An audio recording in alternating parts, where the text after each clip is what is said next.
Hello everyone. तो today's topic is meaning of management. तो चलो शुरू करते हैं इंट्रोडक्शन से।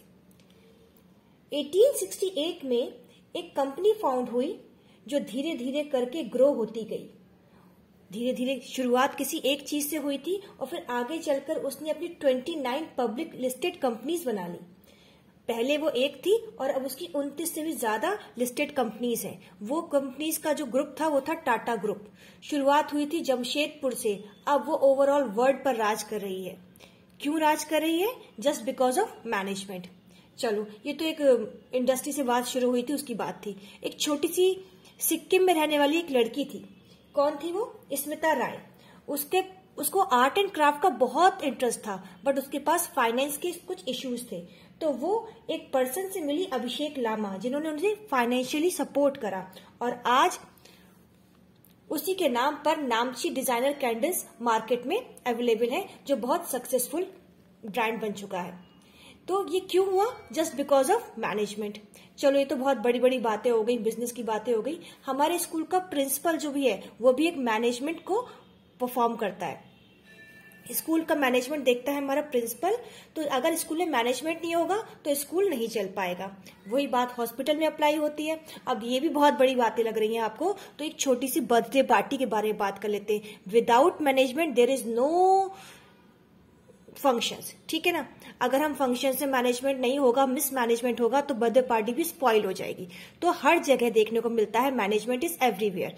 तो जब मैनेजमेंट एवरीवेयर है तो हम उसका मतलब क्या हुआ? मैनेजमेंट से क्या फायदे हैं, क्या बेनिफिट्स हैं, यही हम इस चैप्टर में पढ़ने वाले हैं। क्या बेनिफिट्स हैं, क्या कैरेक्टरिस्टिक्स हैं मैनेजमेंट से, हमें क्या बेनिफिट्स आगे इन फ्यूचर मिलते हैं, ठीक है।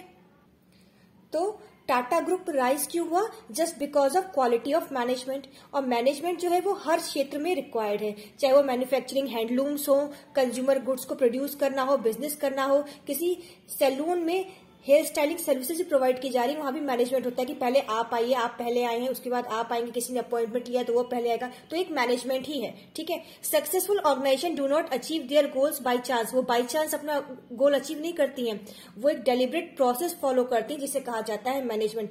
कि सोकर उठे और मैनेजमेंट हुआ और हम सक्सेसफुल हो गए। सक्सेसफुल होने के लिए प्रॉपर मैनेजमेंट जरूरी है। अगर आपको 12th में ज्यादा मार्क्स स्कोर करने हैं तो आपको एक प्रॉपर मैनेजमेंट फॉलो करना पड़ेगा, ठीक है ना। सॉरी। तो इस तरीके से बेटा मैनेजमेंट हर क्षेत्र में इंपॉर्टेंट है। अब एग्जाम में क्वेश्चन आ सकता है, what is the meaning of management, what is the definition of management. तो कुछ वो लोग सिंपल मीनिंग याद कर लेते। मैं आपको सलाह दूंगी केवल डेफिनेशन याद करके आओ, मीनिंग पूछी जाए तो भी लिखाओ और डेफिनेशन पूछी जाए तो भी लिखाओ, ठीक है ना। तो here is the definition I have taken, that is according to Harold Koontz and Heinz Weihrich. उन्होंने क्या डेफिनेशन दी थी? Let's study. Management is the process of designing and maintaining an environment in which individuals working together in groups efficiently accomplish selected aims. This is the definition given by Harold Kuntz and Hank Verich. तो ऐसे कैसे याद करें यार, ये तो बड़ा typical बड़ी सी है, ऐसी तो बहुत छोटी छोटी डेफिनेशन अवेलेबल है हमारी बुक्स में।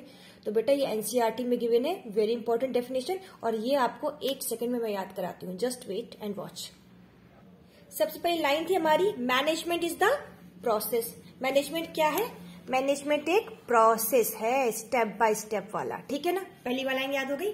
कैसी प्रोसेस है भैया? प्रोसेस है डिजाइन करने की। क्या?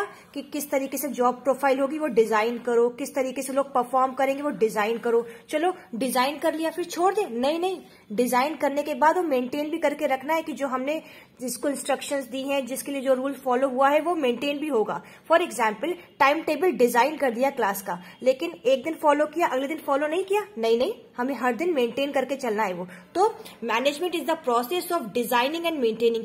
क्या मेंटेन करने के? एन एनवायरमेंट, एक वातावरण क्रिएट करना है। कैसा एनवायरमेंट क्रिएट करना है? जिसमें इंडिविजुअल्स वर्क करेंगे। अच्छा, इंडिविजुअल्स वर्क करेंगे, कैसे वर्क करेंगे?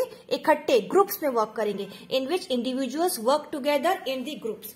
अच्छा, तो फिर हम आराम आराम से काम करेंगे, धीरे धीरे। ग्रुप में तो काम करना है, धीरे धीरे करो जी नहीं। You have to work like efficiently. Efficiently work करना है। एफिशिएंटली मतलब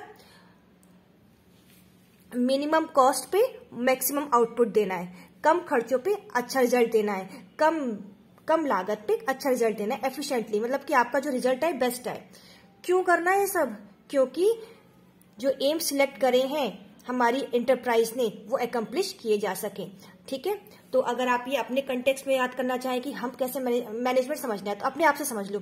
मैनेजमेंट एक प्रोसेस होगी। किस चीज की प्रोसेस होगी? जिससे तुम डिजाइन करोगे कि मैं किस तरीके से पढ़ूंगा और उस रूल को फॉलो करोगे। ठीक है, एनवायरमेंट में इन विच इंडिविजुअल हुए आप वर्क टुगेदर इन ग्रुप्स। अब ग्रुप्स में बेटा आप ग्रुप स्टडी कर सकते हो, या फिर ग्रुप्स इस तरीके से बना लो कि वेरियस सब्जेक्ट्स, ठीक है, सब्जेक्ट को पढ़ूंगा मैं, एफिशिएंटली वर्क करूंगा, यानी कि कम समय में ज्यादा पढ़ूंगा।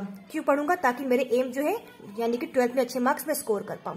तो इस तरीके से डेफिनेशन मुझे लगता है याद हो गई होगी। फिर से याद करते हैं, एक बार और याद करो बेटा, याद हो जाएगी अभी के अभी। Management is the process. अच्छा, मैनेजमेंट एक प्रोसेस है। कैसी प्रोसेस है? डिजाइन करने की, कि क्या क्या कार्य होने हैं, किस तरीके से होने। अच्छा, फिर क्या बस डिजाइन करके छोड़ दें? नहीं, उसको मेंटेन करने की। क्या मेंटेन करने की? एक एनवायरनमेंट। कैसा एनवायरनमेंट? जिसमें इंडिविजुअल वर्क करेंगे। कैसे वर्क करेंगे? ग्रुप्स में वर्क करेंगे। क्यों करेंगे? ताकि वो एकम्प्लिश कर पाए एम्स को। अच्छा, तो धीरे धीरे कर लेंगे? नहीं, एफिशिएंटली करना है। तो here is the definition and meaning of management. And next topic we will study concept of management. उसमें भी कई सारे पार्ट्स है बेटा। तो I think meaning of management clear हो गया है। See you in the next video.